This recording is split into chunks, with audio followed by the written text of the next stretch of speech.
Hi everyone, my name's Barrand and I'm a lead continuous improvement specialist at Network Rail. So the topic of my seminar is challenges and transparency in long-term change. So like I said, I'm a lead continuous improvement specialist and I'm based in one of the corporate functions at Network Rail. If you've got any questions about today's session, then just drop me an email on francis.barrand@networkrail.co.uk and I'll do my best to answer any questions that you've got for me. Likewise, if this presentation is going to give an overview of continuous improvement activity and challenges across the business, so if it's something that is perhaps more relevant to another area, I will absolutely endeavour to put you in touch with someone who you can speak with.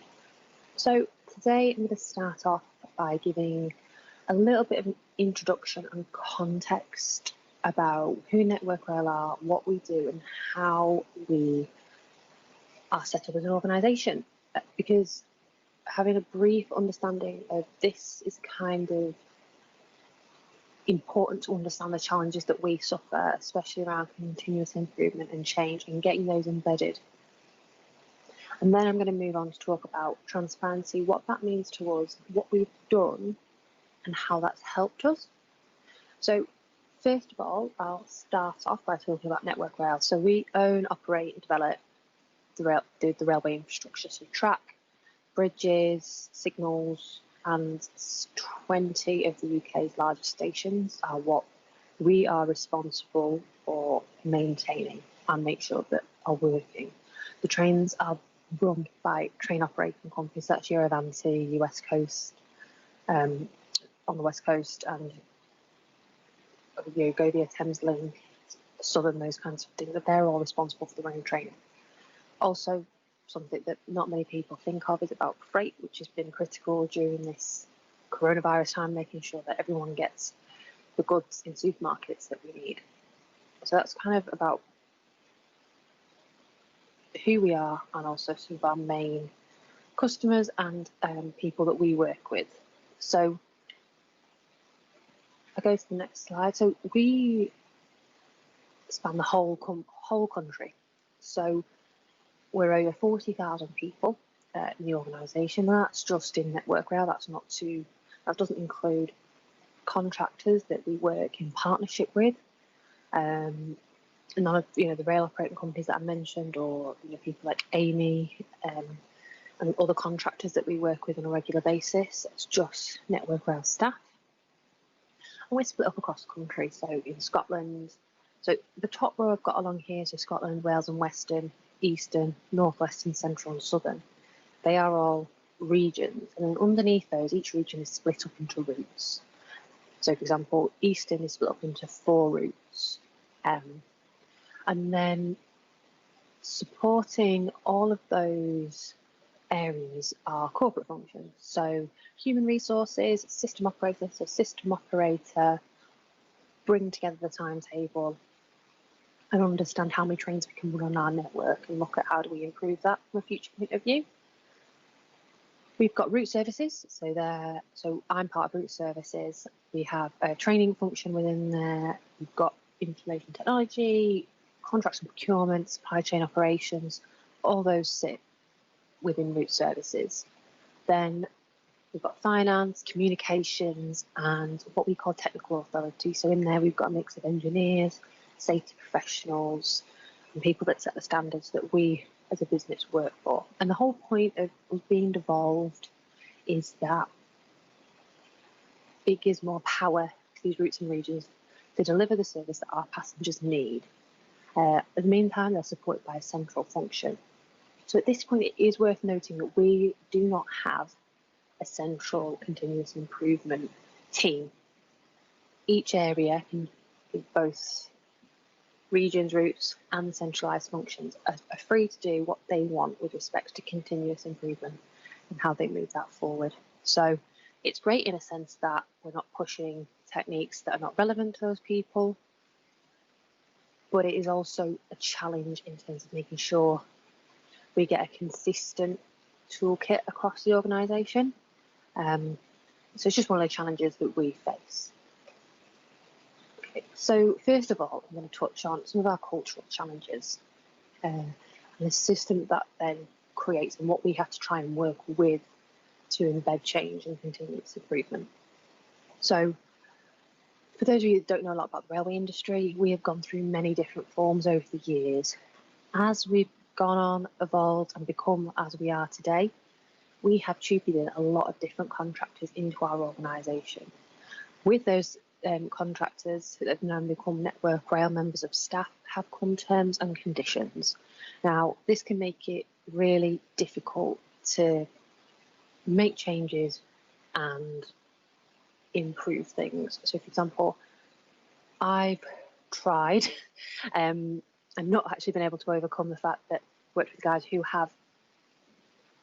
they're based in Crewe and they're frontline workers. So if there is an issue with the tracks outside Crewe, they cannot go and fix those points because of the terms and conditions to fix those points are in the team who are based at Poynton.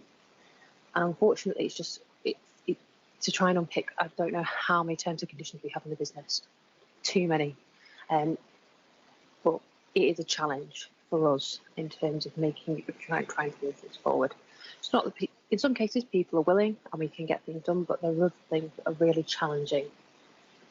We're also very unionised as an organisation, which is great for employee protection, but at the same time it can sometimes can slow down the improvement and the process we have to go through in order to get things moving. We've gone through our different iterations over the years in terms of how we sit as an organisation, and we also have a lot of staff who have got extremely a long length of service with the business, and in some cases that's great because the knowledge that they have is second to none, but also because they've worked on the railway, perhaps their parents or grandparents have worked on the railway, we can have a habit of times of it's not always been done this way mentality that we have to overcome, and that's quite hard when you're perhaps questioning something that the way they've done it for 40 years and the way that their parents have done it and the way their grandparents have done it. It's not impossible, and at times it is a saving grace that we have these people because they can tell you what's been done before, they can tell you what will and won't work. At the same time, they can revert to that. It's always been done this way. Why are we trying to change it? Which is always a challenge when you're trying to bring change in. Next, we have in the bottom left corner, we've got command and control. So historically, we have not had the best safety record for either our passengers or our members of staff, and we've had to come a long way to turn that around, and we're not 100% there yet. Unfortunately, we just recently passed a 1-year anniversary where we lost two frontline workers. But the command and control has got us to where we are today in terms of that tragedy is not as common as it once was, and it's not excusable in any way, shape or form. But our safety record has massively improved, and that's due to command and control environment. However, command and control environment is not conducive to securing a continuous improvement mentality. Staff look to leaders to bring them forward. They struggle, and they're a bit of, if they're given the chance to improve things, they get sort of what I call a bit of freedom paralysis. They get told by a manager, "Oh, why don't you go out and you can improve this?" And because they've been in this command and control mindset for so long, they can't do anything. They just stop.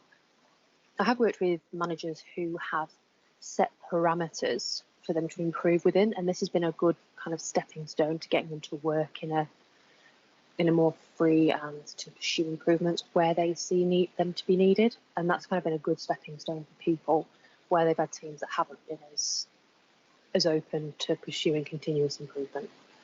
I talked on the last slide about the routes and regions. This devolution is designed to give them freedom to make the changes to performance that are best for their area instead of a centralised mandate. And in some cases, that's great because it means that changes that need to happen are going to happen. But that does is a challenge for implementing continuous improvement because everyone's doing it in their own way.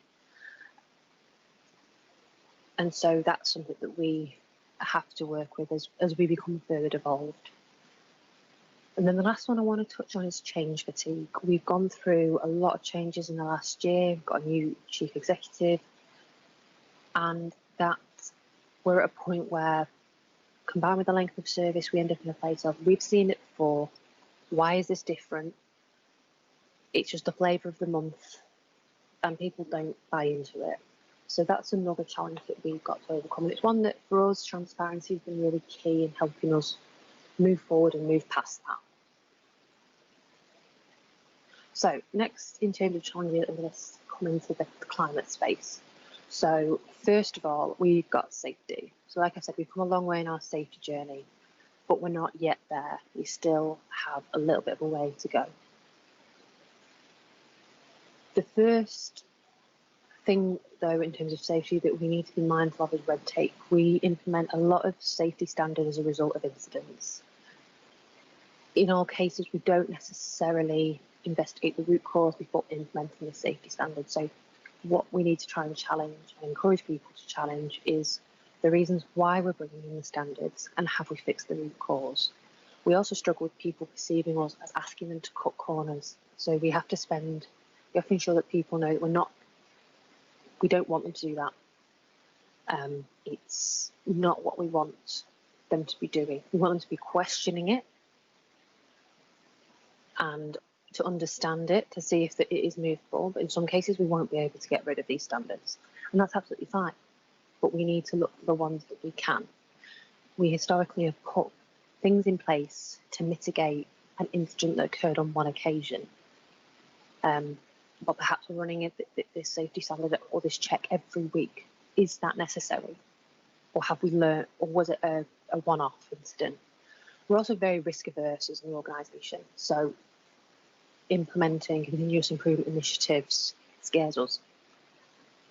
And so that's something that we have to be mindful of when we're tabling, change options and continuous improvement. So one of the ways we get around that is, or that we demonstrate the benefit of doing something and starting small with pilots, not going big bang, making things iterative, reflecting what's happened, and that's how we can start to get around that.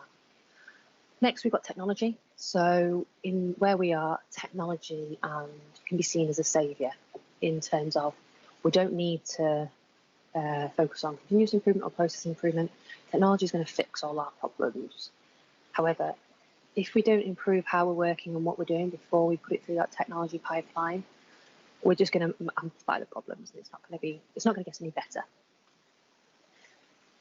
Then, so we've got sustainability and public opinion, and the example we used to talk about this, I'm going to kind of combine them. So one of the changes we wanted to make as a business is cutting down the trees next to the lines. The reason for this is that in autumn, and it may sound ridiculous, but leaving the line as a business is one of our biggest problems. It prevents trains getting to places on time. It's a safety issue for both, for passengers. And how I can explain it is that you want to liken leaves on the line to train drivers as if you're driving a car on black ice. That's the impact that it has. So we try to chop down trees to minimise that. So we've got to manage that from a sustainability perspective. Is that the right thing to be doing? The habitat that we're chopping down. If the frontline staff get to that site and they see great crested newts or badger sets, then that's down tools, and we've got to. And that's the right thing to do in some cases.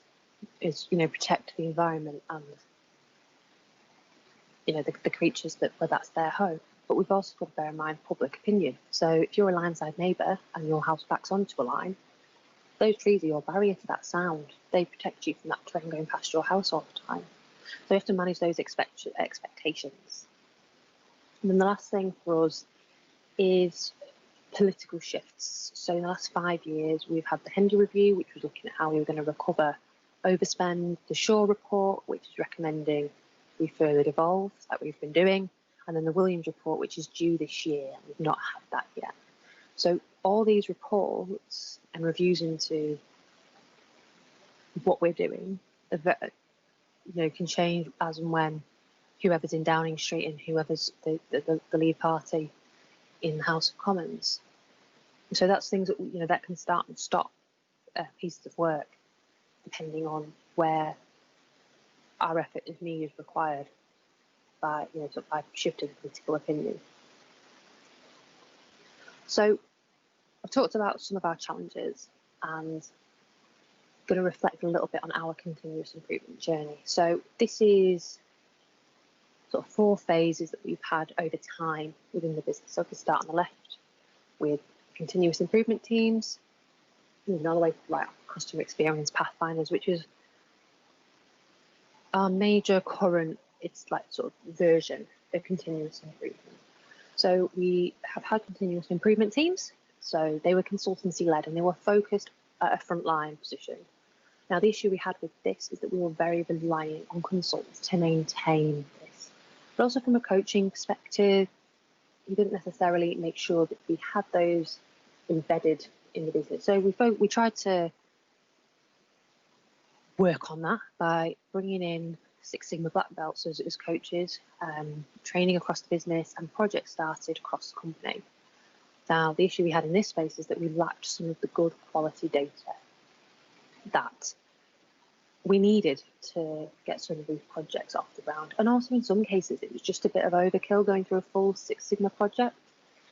And now, so at the start of the lean bit is where we brought in our Lean Alliance. So this is a group of people initially formed by 3 individuals from across the business who had worked on the previous aspect, the previous iterations of continuous improvement. And they wanted to, before starting the next one, they wanted to look at how do we join up the dots before this. So I've talked about change fatigue. How do we help people so that it's not just another flavour of the month? Because we need to support people through that. We provide a bit of transparency about what we're doing, why it's not 100%, it's a new iteration, it's new tools for people. We need to do that, but also we need to start sharing what's going on across the business. So when the Lean brought in, it was introduced primarily by our last chief executive, Mark Khan, and we've now, that's kind of, it's not stopped, we are still doing aspects of Lean and running Lean training courses, Lean projects, improvement projects, but it's less visible now we've got our new CEO. And his focus is around customer experience and putting passengers first. So ultimately, not hugely dissimilar from Lean, using different tools. So how we see this is that this is another tool that our staff can use to improve what we do. And that's what's been critical about transparency, is working across functions, across strategic programs to join up the dots for people, because otherwise they don't get given that explanation that this is how things link together, that we're not going to forget about Lean just because we're doing the Pathfinder. It's we need to recommend the right tool for the job. So, like we've already said, for us, Pathfinder is linked to a strategic business program within Network Rail, and Lean was exactly the same. So if we move to the next without mentioning the last, we get mixed messages. People stop using the skills that they have learned from their Lean training, essentially in a place where they're trying to use the wrong tool for the job with an overly complicated process. So sometimes we can trust gut feel that something is wrong. We don't need to do a full Six Sigma project process to fix something when a fishbone and root cause analysis could be all that people need. And this is how we can help to get buy-in from the teams, because we're not trying to push them down a path that isn't relevant to the problem they're trying to fix.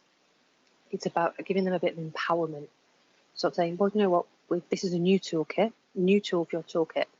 We're not going to get rid of what you've been learning. It's not irrelevant, and it helps to maintain the improvement momentum. And we can fix new problems as well. So moving into the Pathfinder has given us a huge, new customer service tools that we can use to improve the service we provide to passengers. And then, so we talked about building transparency through networks, and this is sort of what's been key for us in helping overcome some of our challenges. So like I said, when we started our lean journey, we created a lean alliance. So what was initially 3 people from 3 different functions has become, I don't know how many people, so it really varies from meeting to meeting, from across at least 10 or more functions. We can connect with new teams and new improvement processes within functions. So my team can provide support to a HR improvement program. Even though we're completely separate functions, we can help each other out. We can deliver training for a Pathfinder group, because we've got some of these, the core improvement tools, which are not hugely dissimilar from what they're trying to do in Pathfinder. It's all about joining the dots for people and just helping to explain to staff a bit more what's going on.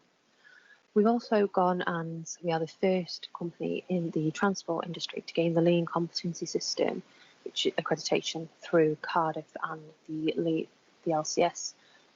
And the Lean Alliance means that we could go through that process as a group. We weren't going through it individually, but we're all accredited. We could help each other through that.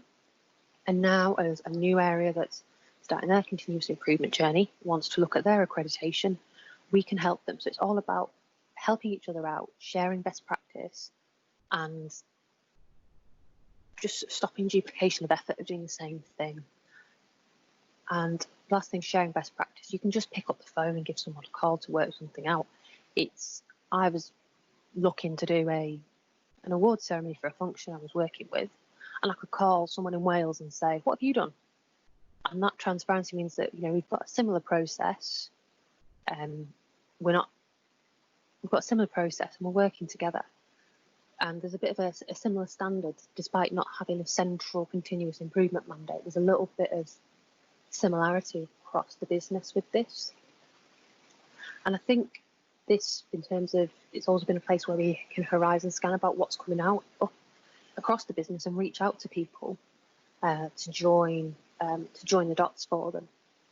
So it's kind of been the cornerstone of what has really helped us build transparency through just opening up. It's a forum where some of the kind of secretive, this is my work stream areas, those barriers start to get broken down, and we start to look at how we can do this improvement change as a whole across the business, not just in isolation.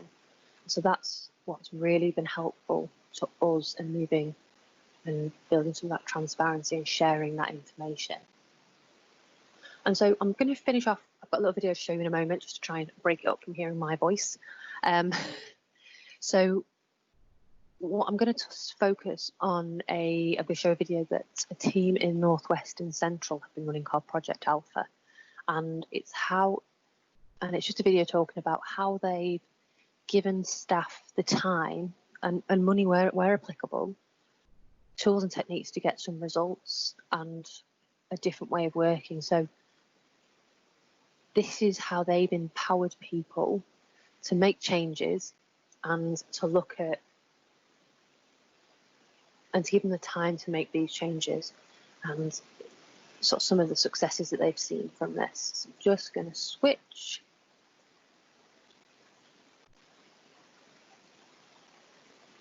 I hope this works. Okay, so here we go. North West and Central. We are the backbone of Britain, the economic spine connecting our main cities. We connect workers with jobs, goods to market, and people with loved ones. But in recent years, we haven't always done this reliably, putting passengers first. Many train passengers don't feel like we're doing that, and many feel let down.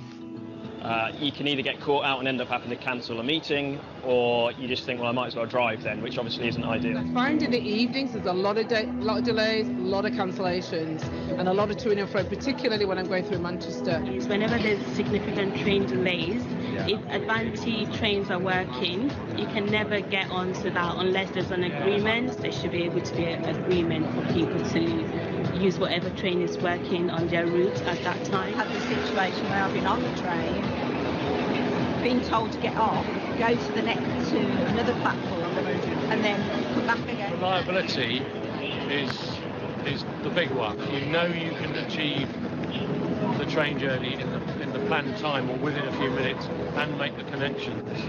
That is what to me makes rail travel a practical solution. These passengers are not unreasonable. They just want a reliable service to get them from A to B on time, every time. It's been tough recently, especially for passengers in the West Midlands and in the North. So what are we doing to improve it? In November, we started Project Alpha, a dedicated team tasked with bringing lasting improvements in performance. So far, more than 70 schemes have been funded, each one aiming to boost reliability for passengers. Here are a few people who Project Alpha has helped already. My Project Alpha initiative is additional resource for seasons delivery across the region, so covering all 3 routes. These additional resources will help us to not only focus on autumn preparations but also summer and winter to the same extent. This means that we will be working towards making the railway more resilient and reliable to weather extremes throughout the year, helping to build a service that passengers can rely on and trust. As part of Project Alpha, we've been working closely with the HR team to provide additional HR support within the delivery unit. That's allowed us to reduce the number of open HR cases within the delivery unit, and also supported the section managers and maintenance engineers to deliver improved asset performance by freeing up their time. Project Stevenson is £2.5 million that we're going to spend really wisely here. Our passengers tell us that we don't provide enough information during disruption and we don't tell them what's going on. If you've ever travelled through Euston, you know how busy it is, and we're focusing on a number of things. Overall, Project Stevenson will deliver a step change in customer experience at Euston. As part of Project Alpha, we've been trying to improve performance through the Stockport Manchester South corridor. It involves taking the timetable apart from the bottom up. We've been out to all the signal boxes, to time trains, been riding on trains, standing on station platforms, spending lots of time making lots of measurements and recordings to try and improve how things run. There's a lot of work gone in to hopefully improve the service for travelling public. Project Alpha is triggering a culture change. We're becoming a service-led business populated by colleagues with service-led, whole system mindsets. A mindset where each of us looks self-critically at what we do and asks, what more can I do to improve service for passengers and freight users? Project Alpha is the accelerator for North West and Central before we launch our final Putting Passengers First organisation later this year. This is when we'll launch our PPF rockets, our 3 routes, North West, Central and West Coast Mainline South, capital delivery and support functions. So the countdown is on. Let's all get prepared for liftoff. But business structure alone will not give us the outcomes that we need. The rocket fuel for our PPF rockets is in you. Great behaviours and a service mindset. That's how we will truly become a business that puts passengers first.